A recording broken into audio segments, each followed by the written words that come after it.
It's Audio D, And Dee Beef. and we're talking about Ubisoft, and their press conference at E3 today. Yes, Ubi. S-A-W-F-T. Soft.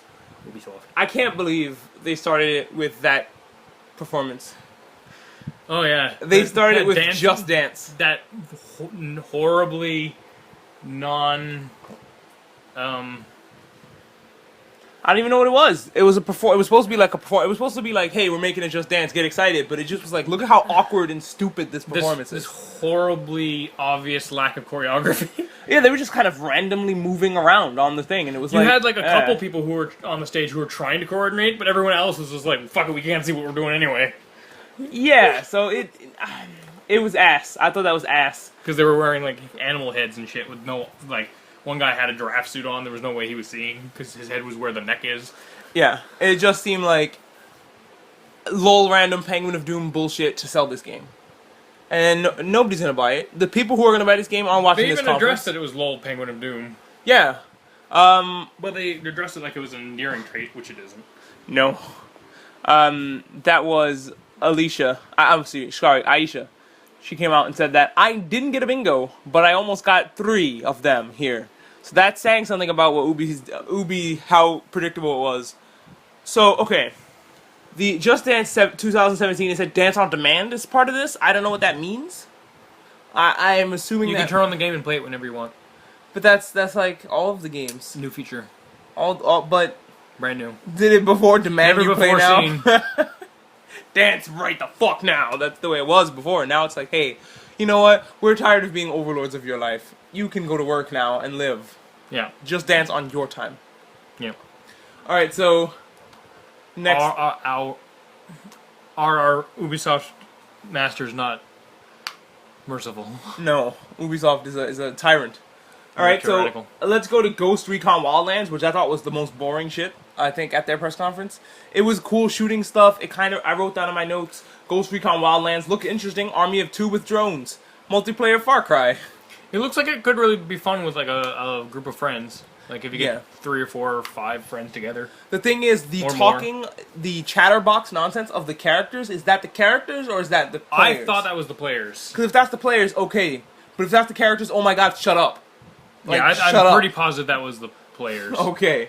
I didn't want that to be the in-game characters, because if I'm playing this online with my friends, and they're talking, and my friends are talking, and then everybody's talking, it's just going to be a clusterfuck. So yeah, I'm assuming it was that, which means I might have gotten a bingo, because that's one of the bingo options. Let me check my bingo card here. No. Even with that bingo, I almost made 4 bingos. Boop. So there you go. Alright, so it looked interesting. It didn't, there was nothing, there was no heart and soul to that game. Yeah, I feel like it could be fun with a large group, but other than that... Yeah.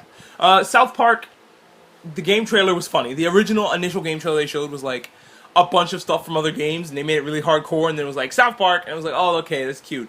Yeah. I really love RPGs like this, and the first one. Yeah. And even though I never actually played the first... Stick of Truth? Stick of Truth. I never really played Stick of Truth myself, but like from all the stuff I've seen, it looked super duper fun. And by all the stuff I've seen, I mean like everything. Because I saw someone do a full 100% completion Let's Play. Oh well, then you practically played it, right? Yeah. So the fact that it's a direct sequel and involves the same character and everything is pretty cool. Except they're going into a different genre instead of fantasy and superheroes. That's pretty neat. Yeah. That is neat. Alright, so we have, it's called, the gameplay is based on, like, Civil War. It's superhero based. Mm-hmm. And they're doing, like, Civil War. The Fractured But Whole. The Fractured But Whole. It's a very cute title. It's South Park, so it's gonna be stupid and immature. I love that title. I love the title. I think it's great. I love the fact that, again, we can't really talk about graphics, but I think here it matters. It looks just like the show. Like, yeah. You are playing an interactive version of the show. And that's good. Like, I could do it with a little less self-referential humor and more original gags, but yeah. I'll let that go. But that's just me as a person who's not really that big of a fan of South Park to begin with. I feel like South Park is a little bit over-reliant on referencing itself. And I'd like to see one of these RPG games of within its franchise, like, focus more on making just exclusively original gags and stuff. And of course, there's a couple like jokes that are obviously running gags of the whole franchise. Like if Kenny dies, someone has to say, "Okay, you bastard." Yeah. But like beyond like the jokes that are like running gags of the show, like just referencing one joke from an old episode, we're like, oh, it's like fish sticks. Like, like okay, I remember that gag. Oh well. And it's like, I guess for some people, that'll make them instantly laugh, but for as soon as they hear fish sticks, they're like, get it, Kanye West is a gay fish, you guys. Yeah. But, like, personally, I never was a fan of that joke in particular, but, like, even the jokes from South Park that I did think were funny, I don't need to hear them again in a different context. Yeah. But I thought that it looks good. In my notes I wrote, the game looks great. It's a superhero genre. It looks cool. Tactical first person. No, yeah, tactical first person. The story is Civil War. I didn't mean to write first person. No, I wrote first person by accident. But the story is Civil War. The gameplay itself is gonna be roleplay. What is it? Turn based. Yeah. But they give you some options of it's tactical, so you can jump behind cover. You can move around the location. You're not just stuck in one place. Yeah, kind of similar to the Lunar franchise, where like it was turn-based, but you had the option to move around the playing field, and it wasn't just a line against a line. You can move around and position yourself. But this time, there's actually stuff in the environment that you can interact with to do that. Like you could hide behind a countertop. Yeah, and because the one they showed us here, they showed us them jumping behind a box. Yeah, so I thought that was interesting. It's not just a matter of positioning yourself to avoid enemy moves or to create the positioning for a double team move or something like that, like it was in Lunar. And this time around, there's actually like you can position yourself to use a part of the environment or not get hit by a blast or something like that. And I like that moving around. It kind of livens up the turn-based combat that I'm kind of sick of. I know you like turn-based combat. Yeah, I'm a real big fan of turn-based combat. I was never really a fan, so this really helps. I don't think for me it doesn't get old. It's just it's a matter of whether or not it gets. It's a matter of how well it's done, not how old it is. Okay, I see that. I think that there's still plenty of like places and interesting ideas you could go in a turn-based combat system that haven't really been fully explored. Yeah. And I don't like that most of the AAA industry has just kind of dropped turn-based combat altogether, because I still think that there's plenty of interesting directions it can go in, and South Park is... I'm glad that one franchise has picked that up that play style and is trying to run with it. So... Yeah, I mean, that's the only one we've seen, I think, so far that's embraced that so far. Yeah. There could be more games that come in and do that, but right now it just seems like South Park is holding the flag for turn-based combat. All right, let's move on from there. The Division Underground. We noticed we didn't really get much on the underground part. We just got that they're having an expansion that's about survival. You need to find food, you need to find shelter, you need to survive in the harsh New York winter. Underground. Underground. In the subway systems. Yeah, they showed them up above the subway systems where it was snowing. Yeah, but most of the trailer was in the subway systems. Again, there's very little there's very little that was Dungeon crawling, but modern day. Yeah, modern day dungeon crawling. They mostly showed us what stuff looked like instead of explaining what was happening, and that I think was big. Like not an issue, but just like, hey man, I want to know about all the other stuff. So yeah, what else do they have? Eagle Flight, which is a VR game. Yes. It was interesting. It was a really cool concept. The art style was really nice. Yeah, the art style was nice. It was an interesting concept. The eagles cawing to death, though, and I think you said they were shooting projectiles. Yeah, they were like, when they would caw, they'd do kind of like this, like, I want to harken it to like X-Men's Banshee, where like, or DC's Black Canary, where like they would scream and then like a wave of sound that was colored based on the player would fly towards other players, and if it would hit them, they would just die in midair. But I don't like the fact that, like, it's an interesting idea for a projectile, but I would have, personally, I think it would have been more interesting if it was, like, melee. Like, you had to actually grab someone with your talons and, like, break their neck. Or, like, grab them with your talons, or, like, attack them with your beaks or something. Yeah. I don't know how eagles fight. There was a really cool video of an eagle fighting a goose recently. Yeah. The cawing projectiles is an interesting idea, but I can see that becoming really fucking annoying. Yeah. Given that every time you do that, of course the bird is going to go caw! And so you're going to hear, especially with lots of players, spams of ka ka ka ka. When we were watching the actual video, because you were watching the video and you have to see how it looked in the game. When they came out and showed you how it looks when you're playing this in VR, they were just kind of moving their heads around like Stevie Wonder. They weren't really doing anything to move. I think they were steering with their heads. Oh, okay, because they were just kind of Stevie Wondering. Their hands looked like they were almost completely stationary. And I guess you need your hands to grab the eagle, but I thought maybe you'd be using that. I thought maybe you'd be using your hands outstretched to kind of move your arms around to steer by holding your arms out, but no, they were just kind of moving their heads to fly. Yeah, maybe it's like one hand is like for grabbing the rabbit, which is the capture the flag, and the other hand is maybe the what you push for the car. Oh, okay, probably, yeah. I thought that was a bit weird, but it was cool. That was a really cool idea. It's not going to get me excited and to buy a VR system just for that game. It looks more like that. It looks like Wii Sports to me. It looks like an extra game that you could get in, like if you already had VR. Like, oh, this is neat too. Let's buy this. It's on sale. Or something. Exactly, but it's not going to get me to out in the stores to buy it. No. Okay, so you have that Star Trek game, and I wrote question mark. VR looks fucking dope. I'm so happy for LeVar. This, on the other hand, is a game that could convince a lot of people to get VR. I was almost convinced. I was 100%. LeVar Burton being so ecstatic and happy, it made me happy. You can talk about for a second just like how perfect of the choice of Star Trek celebrity they picked was. Like the one guy who's going to be more recognizable if you cover his eyes. Yeah. Yeah. And not just that, but like I loved his reaction to the game. Like he's like, I felt... he felt like he was in Star Trek again, but he felt like, I'm a captain now, this is strange. The whole thing sounds like a great movie idea. I'd watch the shit out of LeVar, Reluctant Captain, like the movie. Yeah, Captain Geordie LaForge. Yeah. Where like he forgets every so often that he's the captain and he has to go, oh shit, right, yeah, do that thing you suggested. Yeah. Should we do this thing, Captain? And then LeVar is like, yes, Captain, should we... Oh shit, I'm the captain. Yeah. Yeah, let's do that. And his make it so is like, yeah, do that. And then you got to see him with other people who were playing on Star Trek, kind of in one room, in a fleet themselves. And I thought that was really cool. Like I was really hype about that whole thing. That was cool. So then you had that. That was really good. Good choice with LeVar. I got excited for that. I'm a fan of Star Wars. That got me hype.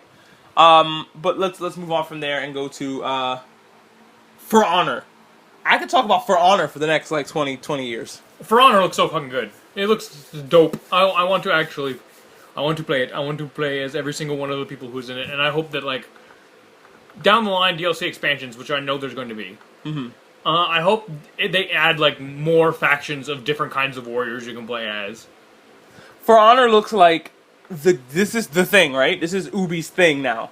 Like I don't want anything else but For Honor. I don't want any of the other Ubi games that they've shown me more than I want for Honor. Mm-hmm. You can play a Samurai, Knight, and Viking, and you just fuck shit up for what looks like the God of War, who shows up and tells you, "Hey, do this stuff," and you're like, "Okay."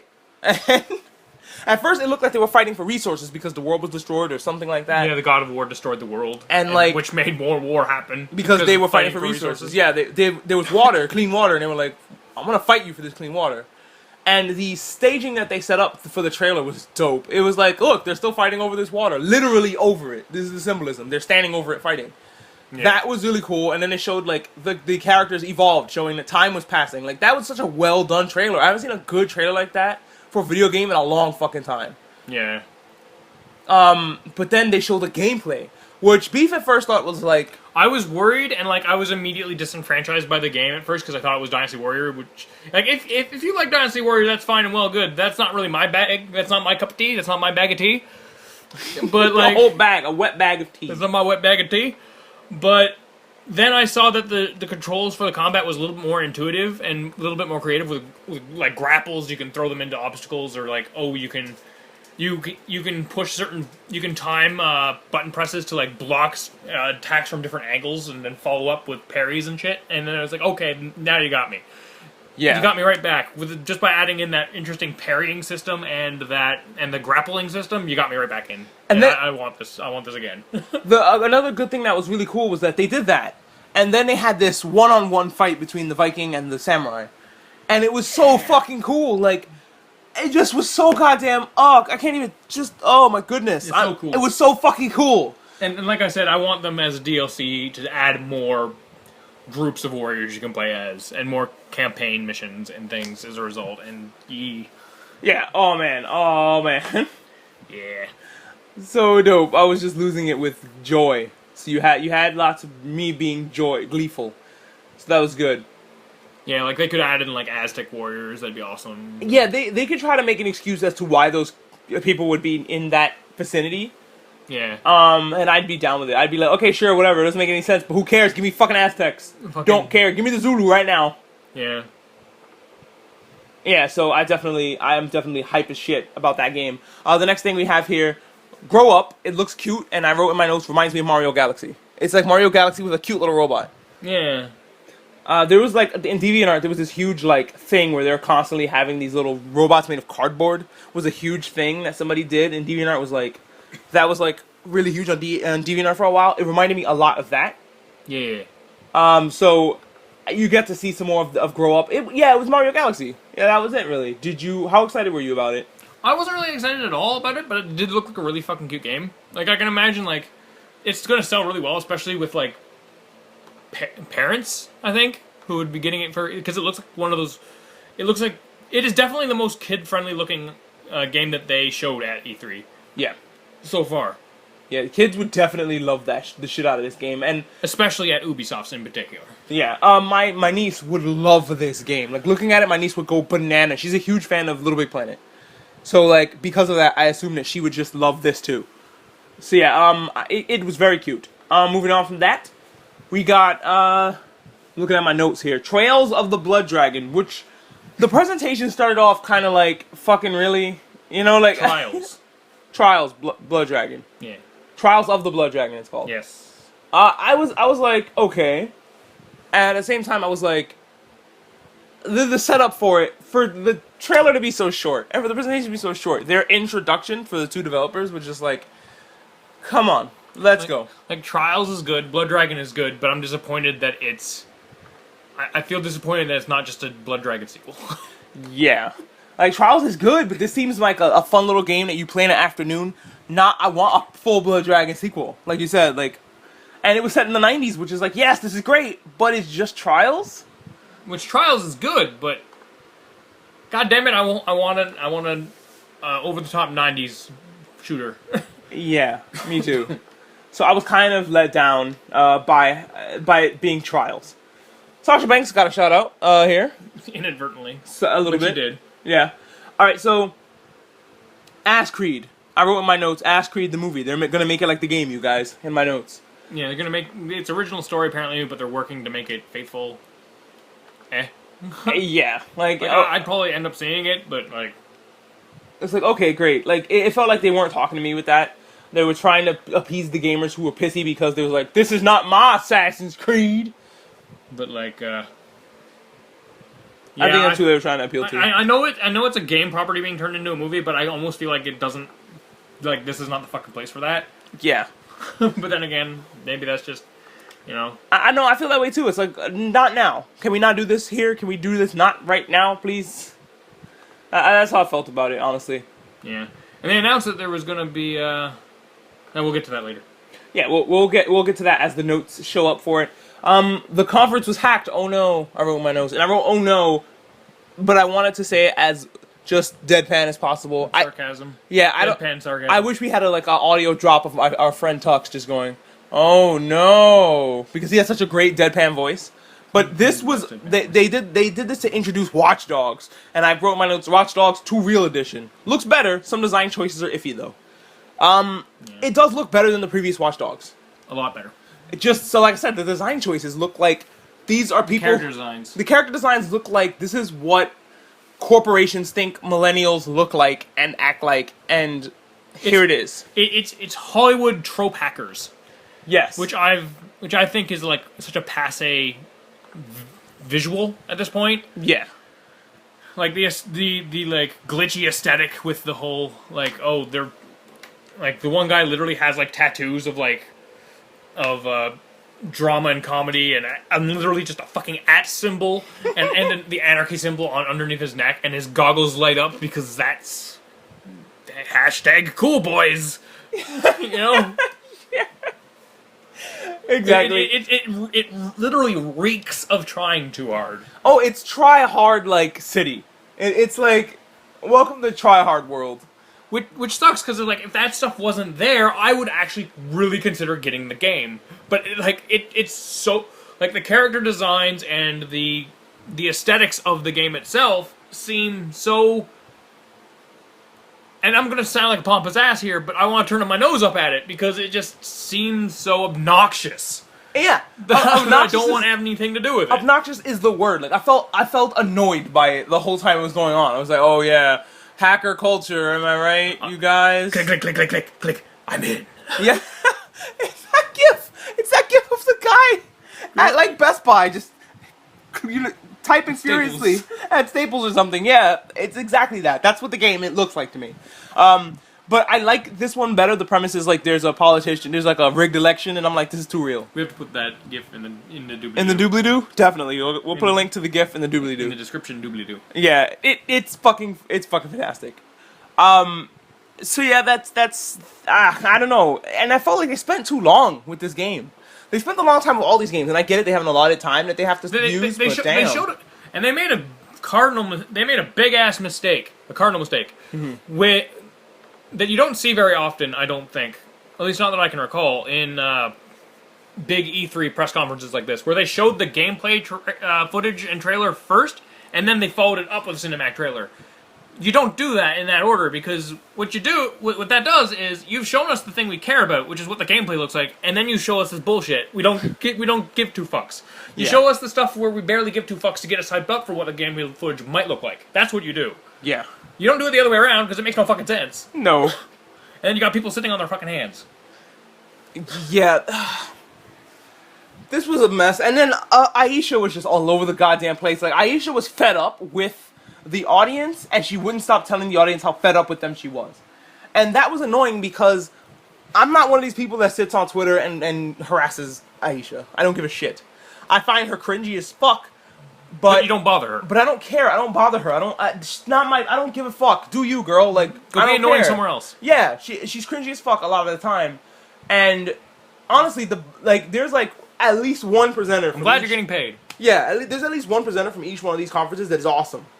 And here at the Ubisoft one, it was the Viking dude who came out and he was like, I'm a fucking Viking! Let's talk about Viking shit! And I was like, yeah! Keep him on stage, he gets me pumped. And Aisha was just being passive-aggressive towards the audience constantly. And it's like, hey, can we focus and get on the game, please? Quit being a wiener. Get your memes over somewhere else. Like, nobody cares. And then, and we'll talk about PC Gamers, press conference was a fucking mess. There's one dude who just came out like, I'm so hip and cool, you guys. And I was like, oh, fucking grow up. The fun behind the scenes factoid here. We're recording the Ubisoft reaction and recap prior to the PC one, even though we saw most of the PC one first, because the PC one is probably going to end up being a lot longer. PC one's going to be ginormous. And the PC one is going to be uploaded before this one, so you might have already listened to it, but just remember, you went back in time to hear this one. Yeah. You have magic time powers. But yeah, You were looking through fucking Corvo's glass thing. That's right. And I've been scribbling all day and drawing. We're listening through it. And I had a lot of time to draw during Ubisoft's presentation. Let me tell you, Ubisoft's presentation was a lot of fucking long, drawn out, quiet gameplay, and it was just like, fucking let's do it already. God damn, let's fucking do something. It was either that or Aisha being a jerk. Back to the games. But back to the games. That's it. There's only one more. There's Steep. And the guy came out and was like, hey, this isn't France. Because Ubisoft. Am I right? And guess what? It's a new genre. How? It's an open world sandbox. Also, they announced, sorry to step on the steep, but sorry to steep on your toes there. But they also announced the Watch Dogs is also getting a movie. That's right. They announced that right before this. And they're already talking about how good it is when it's not even like in the stage. It's barely in the stages of development. Yeah, like this movie is dope, y'all. It's gonna be a Watch Dogs movie and it's gonna be dope. We've barely even begun to write it, but it's great. If Watch Dogs is as cringy as the game looks, I don't want any part of it. I don't want any fucking part of it. I don't want anyone I know to want to have any part of it. Yeah, it's like, no thank you. Fuck off. Yeah, I don't know. But the thing is, hacking, they have to dress it up that way because the way hacking really is would be way too boring for a game, I guess. That's fine. Yeah. I don't know. I just wanted. I don't know. The glitchy aesthetic and stuff is fine, but like the skulls and the middle fingers and all that's too much for me. It's too obnoxious. It's too fucking much. It's too fucking much. It's too much. And plus, I don't like that the characters who are hackers don't just look like regular people. They like stand out definitively as you could walk down the street and see the guy and you'd be like, that guy's a hacker. Yeah. You don't even have to know him. You don't even have to talk to that person for like 2 seconds. You can just on glance go, that guy's a hacker. Oh, you know he's a hacker. The main character's a hacker because there was a hat with his fucking shit on it. Yeah, the hat literally says DesSec on it, which is the name of the hacker fucking not corporation. Organization, I guess. Organization. Yeah. You might as well, as a member of Anonymous, walk around with a hat, no mask, and the hat says Anonymous. Yeah. It's fucking insane. That's not how hackers work. No! What the fuck? The idea is you're supposed to blend in. Yeah, not this guy. And also, he used a taser on one of the people, and I was like, oh cool, he has a taser. And then he whipped out an AK, and then I was like, Yeah, what the fuck? Like, I think it would be a really awesome premise if, like, every single one of his actual combat weapons was non-deadly. Yeah, because you're just a hacker. Because the idea is get in and get out without killing anybody. Yeah, maybe get whatever information you need, and then get it the fuck out. Yeah, he murdered a room full of people with an AK, and I was like, why do you have that? You're a hacker. Also, because everything's so realistic, where is he hiding it? Am I right? Yeah, but that's all video game shit. All he has is a messenger bag. Is he hacking the messenger bag? Yes. Okay. Well, now I believe you. Hashtag life hacks. Life hacks. In real life. Back to Steep though, real quick. Steep. There's nothing really much to tell about Steep. It's pretty. It's snowboarding. It's all types of snow sports. It's like Winter Olympic shit. We have very steep knowledge on the game. It's France at the Olympic Games, the Winter Olympic Games. It's a kind of MMO sandbox snowboarding / skiing game. Yeah, and it's like with parachuting and flight suits. Also. Yeah, it looks fun. It's just I don't see how it's a new genre of game. I'm sure people who love skiing are like super excited, except that they could actually go skiing. Yeah. Well, we'll have to wait and see. This looks like a fun game. It doesn't look like I'm not gonna run out and buy it. Like For Honor, I'm just gonna be like, when is this game coming out? When is it coming out? Yes. Oh, it's coming out. I think in February. See, I even know when this one's coming out. Yeah, February 2017. Yeah.